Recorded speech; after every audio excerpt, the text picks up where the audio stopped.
to our 5th episode Ooh. of When Life Feels Messy. Hello, everyone. Hosted by the fabulous Erin Raspberry. And Ashley Barrera. Hello.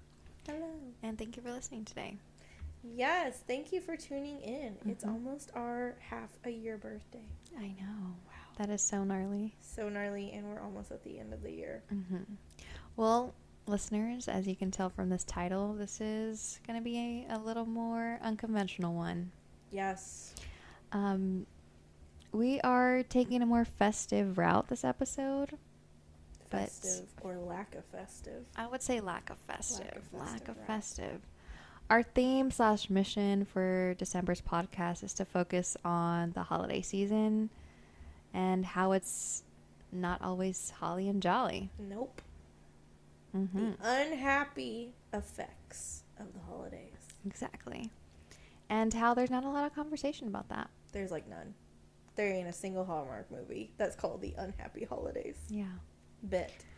Our mission to our listeners this month is to provide a safe space, a mini conversation starter, question mark, Yeah, conversation starters. about how the holidays can feel uncomfortable and maybe bring up some not so great feelings, memories. It's a really hard time for a lot of people. Yeah, right. Because Hallmark does a really great job of making it seem like the holidays is just like this grand time for everyone, and families just love each other, and it's just red and green and gold threw up everywhere. And snow. But that's not the case, like, ever, really. I mean, sure, there's people that have great holiday seasons, right? But I would say a lot of the times there's a lot of anxiety and, like, anticipation and stress and All kinds of things to make either a certain day or a whole week or, like, a certain moment so special. And, you know, sometimes life as it happens is unpredictable, and that's okay. Yeah. And how do we deal? How do we deal? I just thought about, and this was like a moment that the light bulb went off. I remember growing up, and I was the kid that believed in Santa Claus. That was like 14. Love. And I remember my parents saying, and mind you, I did not grow up very well off. Like, money scraping by, like, thank you, Mom and Dad, for getting us through. But I remember my parents saying how they hated the holidays pretty much because it was so stressful. There was so much pressure for them to be able to afford gifts for their kids and family. And, you know, you think about all these freaking commercials that come out about these, like, high-end tech toys and things. And, you know, you think about, especially for younger kids, you have peers and classmates who are getting all this, like, cool stuff. And I think, you know, not only does that, like, make kids feel some type of way, but I think it hits parents a lot harder than we give them credit for, to be like, maybe I can't afford things like that for my kids, and how does that make me feel as less than as a parent? Yeah. You know? It's just like, it's gnarly. I'm going to quote Ash here. It's gnarly how impactful in a negative way that the holiday time can be. Yeah. But I feel like, too, there's so much criticism against people who don't feel the greatest during the holidays. Literally. And people, like, give them crap for that. Which is very saddening, as it just kind of breaks us apart in society even more. Like, right. We're already going through a hard time. You don't know what that stranger is going through. And for me personally and professionally, I've seen how the holidays can just exacerbate that feeling of, right, you know, so much is going on, and who can you ask for help? Do you even want to ask for help? You know, that pressure of being a parent, right? Or juggling multiple jobs, like being a full-time student and then working, and you know, how do I maintain my relationships? How do I prepare for a new semester to do this all over again? Right. Ugh. Yeah.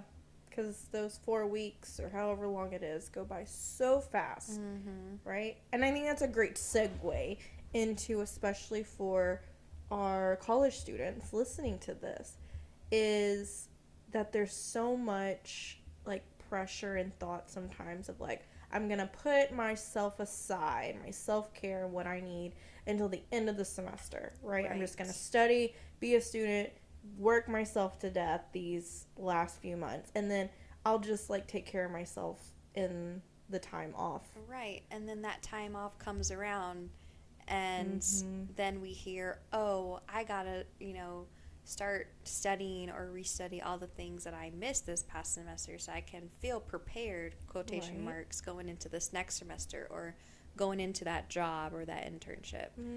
When we just need a break. We just need a break. Or it's filled with constant family activities and obligations, going on trips, whatever it may be. And for anyone who's listening, a trip is not always a fun vacation. No. It is tiring. You need at least a day after to recoup.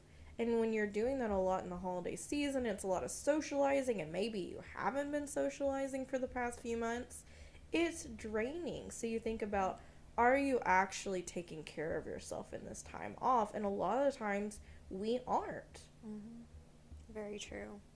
Very true. That financial stress of the holidays, oh yeah, would say is probably one of the top 3 that we hear about that kind of make the holidays unhappy. And then part of that, what you touched on just now of, oh, I've been so in my grind with school or work and kind of, putting my relationships to the side so I can get my hustle on and, pass this semester and do all the things. Right. And now I have a break and got to socialize and rebuild these relationships, and I don't have the energy for that. Right, yeah. How do you first have the energy to take care of yourself and just give yourself a break from all the hard work you do? And then try to enjoy the holidays? Right. And then you're faced with people who might make you feel crappy about wanting to take a break or taking time for you, right? Because then what if taking time for you means you take away some time that would be spent with family or friends? Exactly. And then that's made to be like a bad thing against you. Right? Like there's all these like pressures and expectations. So much pressures. So listeners, if any of these examples or feelings resonate with you, let's start off with saying that your experiences and feelings are valid. It's okay to be unhappy during the holidays. Yep. That stigma that, oh, we're supposed to be happy and like this is the most wonderful time of the year, like, no. Not always. Like, we can unsubscribe from that. Yeah. And let that be okay. Right. Why do we have to have a label on this has to be such a positive and happy time of year? Because then that just invalidates our own feelings, especially if we're going through things that don't feel good, like grief and loss and being burnt out and potentially like ending relationships or not having family to go home to. Like, there's no reason why we should be making people feel horrible about not having a happy holiday. Yeah. From what you just shared, it really reminded me of, something I've felt before when I see a family member or friends like going through it, or struggling during the holidays and like feeling really confused as like younger Ash was like, what's going on? It's Christmas or blah, blah, blah, right. Like we're supposed to be celebrating, but I think that I was just still learning that how do you have those conversations when you see them going through a hard time? Like, it's awkward. Yeah, 100%. Especially if they're your cousin that you hadn't seen in 6 months, or, your grandma, who's everything's fine. Yeah. Right. Yeah. And I think, too, like, along with that, there's almost like, at least for me, I always felt like this anxiety of, let me just like make sure someone's okay and like is coping and content, so that it doesn't like impact like other people and they don't say anything or like judge them or provide negative comments about like their low energy or whatever else. And it's like, I feel like that was a opportunity. And yes, I was younger. So was I aware? No. Right. But that could have been an opportunity to really make that person feel like heard and cared for, versus me trying to just essentially brush it under the rug so that everyone else could feel okay. And I think that's what we do as a society, right? We don't put out the Hallmark movies that don't have happy endings, right? There's always a happy ending. It's always that people come together, people are spending time, people get the dream job, they fall in love, right? They fall in love. It's always that, but it's never reality. Which is that people don't just go into the holiday and maybe they were feeling bad before and then they magically feel good afterwards. That's not the case. And we have to stop streamlining that, because it's harmful.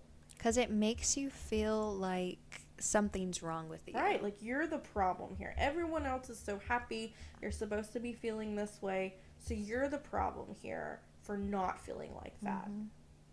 And it's just like, if we're on this kick, which, you know, we've heard so much since pandemic happened, of mental health advocacy, right? Like, we're increasing the knowledge and the awareness, but we still have so far yet to go. As you were sharing that, like, two things popped up. Is like, one, how do you, as a loved one or a family member, regulate your own emotions and experience when you see your loved one or, you know, someone you care about going through it or struggling, opening up? Like, you know, what can you do for yourself and for them to be a supportive, you know, family member, friend for them? Two, why is it so challenging and difficult to have conversations that are not happy? I mean, I feel like I have an answer to the second one, but I'd like to hear your thoughts too. I feel like a lot of the times people don't know what to say. And that's okay. You don't have to know what to say. Maybe just being there, sitting with them in silence and, you know, playing paper, rock, scissors or something, you know. Right. Just presence enough. Presence. Presence. Oh. That sounds familiar. It was does that a blog sound post last month? I think it was. A gift of presence. I do feel like people don't always know what to say, and that kind of hinders them. But I also, too, think that we do a great job of telling our children not to feel big emotions or shutting those down. Right. Or stop yelling or stop doing this. And I think over time that develops this like adverse reaction to when other people have negative feelings or negative affect. And I think it's almost like a trigger of like, what do I do with this? Because I was made to feel like I couldn't express this. Right. So how do I handle this if someone else is? Because that just feels weird. Exactly. And that is the perfect segue into what can we try and implement ourselves during this time of the year to help with identifying and addressing emotions and feelings, especially the big ones. Yeah. And something that I love to harp on, talk about, She does. put out there is a feelings wheel. Her baby. I love the feelings wheel. It's just like an aesthetically pleasing visual of feelings and like those main feelings like happiness, sadness, you know, anger, frustration, scared. But it blows it up even more to describe them in various ways. And then the feelings wheel that I love has the body sensations attached to each of the feelings. So like headaches or nausea, right? Or sweaty hands, or, you know, maybe, you know, you feel hot all of a sudden. I love that feelings wheel. So if you are interested in looking up this feelings wheel, go to Google, type in feelings wheel, body sensations, and it should be in the images. Just, go through those images and you'll find it. Maybe we can even link it. I know, I was like, maybe we can make like a Google Doc and link it or something. Yeah. I'll have to figure that out. So, yeah, stay tuned. Check out the episode description for that. But I think, too, like, it is very validating to see that, right? Mm-hmm. And to know, like, oh, like, what I'm feeling, and maybe I didn't even know how to name it. Mm-hmm. Like, it is something. It's something that other people experience. And even just being able to, like, relate on that level is really nice. Because, in all honesty, most of the times, it's like, you had 3 emotions during the holidays. It's happy, happier, and happiest, right? Like, right. And that's it. And so it's nice to see, like, no, that's not realistic at all. Yeah, absolutely not. So what I love about the feelings wheel is that it's just, has it all there for you. Mm-hmm. And can help you identify the feelings. And then once you identify what's going on, like, oh, I have this really tight, like, shoulder pain. Like, what's going on there? Like, right. Why am I so tense every time I see this person or every time I drive by that building, right? Mm-hmm. Notice those things. And then you can go to the feelings wheel and, like, pinpoint which emotions are connected to it. Yeah. Where your body is holding it. And then spend some time reflecting, exploring, maybe, learning from others how they stay with that emotion, as in process it, as in honor that feeling. Mm-hmm. Yeah. Yeah, and I even, like, want to give, like, a little shout out. Like, we were able to kind of talk about this more specifically with the LGBTQIA plus success group on the Dallas campus, which was so fun. Yes. And shout out to them. They're awesome. But we were really so not only enlightened, but it was such a nice conversation to have, especially around unhappy feelings and anxiety and stressors that come up for people that are a part of that community. Such as, maybe I feel like I have to, quote unquote, go back into the closet and have to hide who I truly am to go see family. Maybe I don't have family anymore. I'm estranged from them. Maybe this is the first time I'm spending the holidays not with family. Right. Or spending it with my chosen family. Like, there's a lot of different things. And it was such a great discussion and open honesty. And I think even when we brought out the feelings wheel and Ash, you talked about it with them, I could see how nice it was for the students that were looking at it to be like, oh, I really like that. Like, I really like to see, like, yeah, that's what I experience and that's validated. So I think there's power in it. I think there is too, for sure. Just to know, like, I think it breaks that, stigma we were touching on earlier of something must be wrong with me. Right. No, I'm just having emotions right now. Yeah, I'm having a real human emotion right now, and that's okay, right? Exactly. And part of that presentation, we also brought forth an activity that I really love too, another one, which is writing like a letter or a small little phrase for yourself to get you through those really, really rough moments. Yeah, it was an affirmation to yourself, and it could be, whether it was a quote, whether you wanted to write a letter to yourself, but it was a really cool activity for the students that were part of that group to just think about what might you need, future you might need during the holidays. That would just be a great reminder to say, hey, even though stuff might feel really hard right now, I'm going to show you some love and some compassion. And sometimes that can make the difference. It can. Because I feel like we do a really great job of giving it to everyone else but ourselves.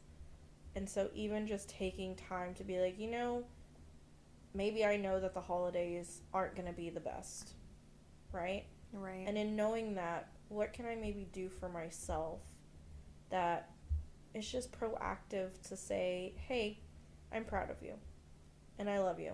No matter what emotions you're feeling or what you're going through, like, you're still valid and special to me. Yes. Like, what a difference that would make if everyone woke up every day and thought that. Can you imagine the impact? That would be pretty powerful. I still have my affirmation that I wrote in that group on my computer.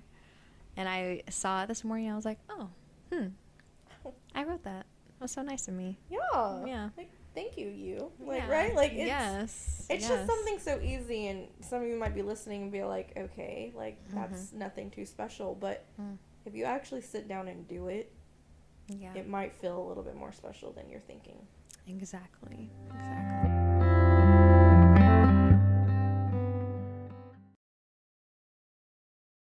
So before we kind of wrap up this episode, which, yes, it is a lot shorter because we felt like this topic could go on and on and on, and we wanted to do a really short to the point, broad topic about this. But one of the things that we want to do before we go is just provide some plugs for maybe some reassurance and some affirmation, and just for you to have further opportunity to say, okay, someone else gets it. Yes, because I know I'm not alone when I feel happy listening to a sad song. Oh. Can I get a, like, yes? Yes. Claps in the background. Yes. There's literally Spotify playlists that are like ballads to cry. And I'm like, yes, amen. You know that sometimes I need that driving home. Exactly. So one song that really, you know, is sad but also like comforting is a Kacey Musgraves song, which is Christmas Always Makes Me Cry. Yes. And that song does make me cry. And you know, when we were researching for this podcast episode, I didn't know that there was even a song like this. And yes, we know that not everyone that's listening to this celebrates Christmas. And we're not trying to say, like, that's the whole point of this, because it's not. It's not. But what we liked was the essence of the song of, like, it's not always ribbon and bows. Yeah, it's not the tinsel and the garland and magical. And I applaud Kacey for using her platform to even highlight that, right? Because how many Christmas songs do you hear that are sad? I mean, I think there's like the Elvis Presley one that's like Blue Christmas. Exactly. But in all honesty, like, she kind of like bared it out of like, I don't feel good during Christmas. Exactly. It's very heartfelt song. Yeah, so definitely take a listen if you just like, you like country and you want a little affirmation that the holidays aren't always the best. And she does sing really well. I enjoyed that song. Yeah, I love her voice. Yes. And the other plug is a book, which Ash, I know you want to talk about. Yes, I really love this book. It's helped me a lot, and it's helped a lot of family and clients of mine. It's called Bearing the Unbearable, Love, Loss, and the Heartbreaking Path of Grief by Joanne Cacciatore. I think that's how you pronounce her name. But this book is just an amazing, another heartfelt book on the various ways people have processed their grief and have learned to live with grief and hold the love they have for their loved ones moving forward after their passing. And I feel like this is a good read, not just for this time of year, but, you know, through all of the year, to help processing grief and just understanding, like, we can't have love without grief, and we can't have grief without love, and that's a really, really challenging thing about life. Yeah. And it's really powerful to read it and connect with the stories in there. Yeah. And I think, too, kind of like what you said, grief seems to be really heightened during the holidays, even if that's not the time of year that your loved one passed or it wasn't their birthday or whatever. Still knowing that family comes together and that person physically is not there can really create a lot of feelings. And this was a nice plug into our blog, this month, which is all about grief. So definitely check it out, and we will put the link for this book and the Kacey Musgraves song in the episode description. Mm-hmm. But I really hope that this episode allows you to just feel like, okay, someone gets me, and I'm not crazy or just making problems where there's none, or emotional, or whatever you or society tries to tell you that you are. I hope that this just allows you to feel like, yeah, maybe I don't feel the best during the holidays, and that's okay. And that's normal. Yeah. And this is something to where now I know awareness is power. So how can I do some things to take care of myself in this season? Exactly. You said that pretty beautifully. Thank you. Yeah. And with that, I guess we'll wrap up. Wrap it up. And this is our last podcast episode of the year and this semester. I can't believe it. Like, wow. Where did the fall go? Literally. Yes. And so we will be back next year, 2023. Of course, dropping monthly episodes, blogs, YouTube videos, all the things. All the things. So be sure to stay tuned for our January pod, which will be all about New Year, New You logic. Ooh. And how that ties together mind, body, spirit, emotional wellness. Yes. Because it's not all about losing the weight and dieting in the new year. We got to do things for every part of ourselves. Exactly. So we're going to dive deeper into what does that actually look like. And we hope that you're excited about it as we are. Yes. And thank you for listening, and take care of yourselves. Yes. And happy or unhappy holidays. However you choose to spend it, please do it in a way that feels right for you. Exactly. And with that, we'll say bye. Bye.